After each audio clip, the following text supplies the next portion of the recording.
Assalamualaikum warahmatullahi wabarakatuh. Halo semuanya, perkenalkan nama aku Friska. Dan aku Ara. Kami dari Inspirasi Akademi Sahabat Gizi. Nah, pada kesempatan kali ini kami punya bahasan yang menarik banget. Terlebih setelah kita bocorin tentang makanan olahan yang menggugah selera dan bisa juga sebagai ide berbuka puasa. Nah, kali ini kita membahas tentang pangan lokal pengganti beras. Nah, sebelum kita masuk ke obrolan selanjutnya, aku mau tanya dulu nih sama teman aku. Arat, menurut kamu, pangan lokal itu apa sih? Pangan lokal itu makanan yang dikonsumsi oleh masyarakat setempat sesuai dengan potensi dan kearifan lokal. Nah, tapi ada artian lain nih, Kak. Pangan lokal itu bahan pangan yang diproduksi di suatu wilayah tertentu untuk dikonsumsi. Nah, ada contoh-contohnya juga nih. Yang pertama, ada ubi singkong. Nah, ubi singkong ini bisa disebut juga ubi kayu. Nah, wilayah produksi ubi singkong ini tersebar loh, Kak, di 8 provinsi di Indonesia. Seperti contoh di Lampung, Jawa Barat, Jawa Tengah, Jawa Timur, dan provinsi besar lainnya. Nah, yang kedua, ada ubi jalar. Berdasarkan data Badan Pusat Statistik Provinsi Jawa Tengah, produksi ubi jalar itu banyak ditemukan di Kabupaten Karanganyar, Kabupaten Magelang, Kabupaten Semarang, dan masih tersebar di banyak tempat lainnya di Indonesia. Nah, Kak Friska, kira-kira apalagi ya pangan lokal pengganti beras? Masih ada nih contohnya, yaitu jagung. Wah, siapa nih yang suka jagung? Jagung banyak diproduksi di beberapa provinsi di Indonesia, seperti di Provinsi Jawa Tengah, yaitu di wilayah Kabupaten Jepara. Dan di luar Pulau Jawa juga ada loh, seperti NTT, Aceh, Papua, Sumatera Utara, dan masih banyak lagi. Nah, setelah itu ada sagu. Wah, siapa nih di sini yang belum tahu sagu?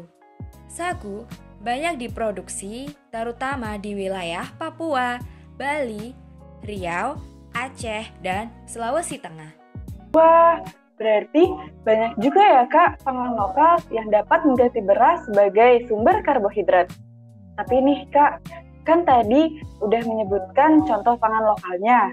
Nah, untuk nilai kalorinya sendiri itu berapa ya, Kak, kira-kira? Nah, untuk singkong, per 100 gramnya itu terkandung 154 kilokalori. Lalu untuk ubi jalar, per 100 gramnya terkandung 151 kilokalori. Lalu disusul jagung dengan kalori per 100 gram sebesar 366 kilokalori.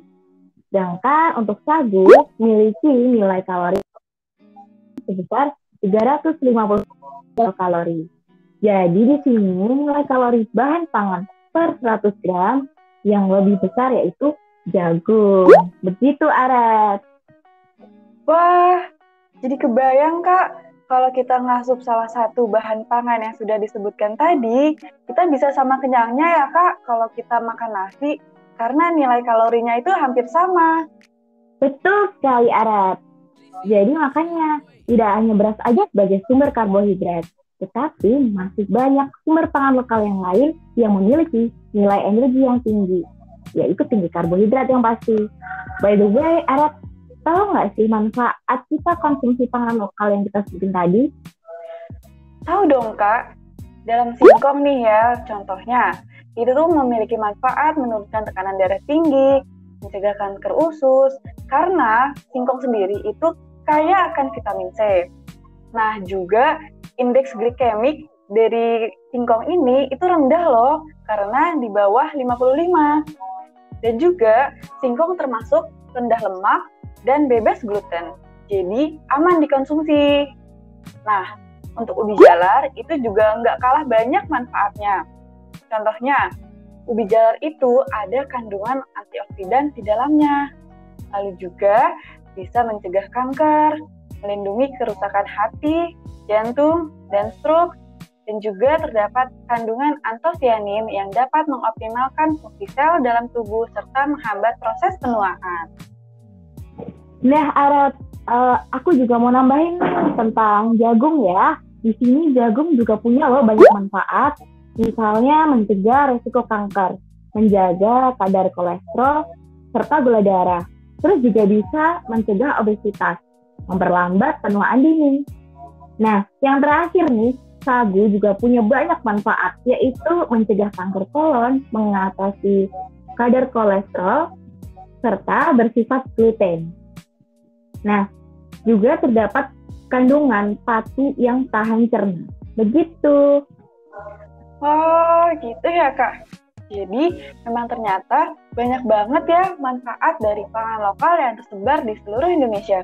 Jadi, pastinya aman untuk dikonsumsi selama berbuka puasa nanti. Oh iya, ngomong-ngomong nih soal buka puasa, kayaknya enak ya Kak kalau kita olah pangan lokal jadi hidangan yang lezat. Nih, aku punya contoh Kak. Misal, di ubi jalan sendiri bisa banget loh diolah jadi donat, timus, salam ubi, lembat ubi, terus juga ada singkong itu bisa diolah menjadi getuk singkong, cenil singkong, dan tape singkong. Wah, ngomongin makanan, emang lapar ya. Jadi terbayang nih di otak gimana bentuknya. Iya, bener banget, Aret. Nah, banyak kan pangan olahan, pangan lokal khas Indonesia yang memiliki cita rasa bermacam-macam. Jagung juga punya loh. Misalnya, dodol jagung gitu ya. Bakwan jagung juga bisa. Bolu kukus jagung, serta puding jagung. Beraneka jenis banget sih jagung ini, bisa dikukus, terus kalau misalnya bikin puding pun juga bisa. Menarik kan? Wah, iya nih, bener banget sih Kak. Tapi jangan ketinggalan nih satu ini. Kalau untuk sagu juga gak kalah loh, olahannya bermacam-macam. Nih ya, contohnya ada kue lapis, ongol-ongol, bola-bola sagu, kue rangi, dan bubur sagu khas Ambon. Itu juga berbahan dasar dari sagu loh, kalau belum ada yang tahu. Apalagi, biasanya olahan sagu ini beraneka warna setiap olahannya. Biasanya menggunakan pewarna alami untuk mewarnai adonan dasarnya. Wow, menarik sekali ya, Aret. Pasti kalau udah warna-warni gini nih, banyak yang suka. Selain emang beraneka ragam rasa dari masing-masing olahannya, masih banyak juga olahan lain yang belum kita sebutkan di sini. Karena juga manfaatkan pangan lokal, selain itu membantu para petani lokal, namun kita juga bisa berkreasi membuat menu hidangan sesuai selera kita.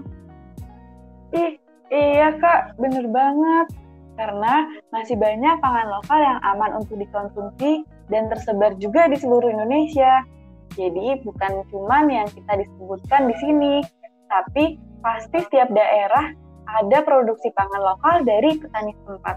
Betul banget, Aras. Jadi kesimpulannya nih dari obrolan yang udah kita obrolin tadi, bahwasanya pangan lokal itu, khususnya pangan lokal pengganti beras ini masih banyak gitu ya, seperti jalar, jagung, sagu, dan lain-lain. Dan tentu itu juga baik dan bagus untuk kesehatan. Iya, bener banget sih.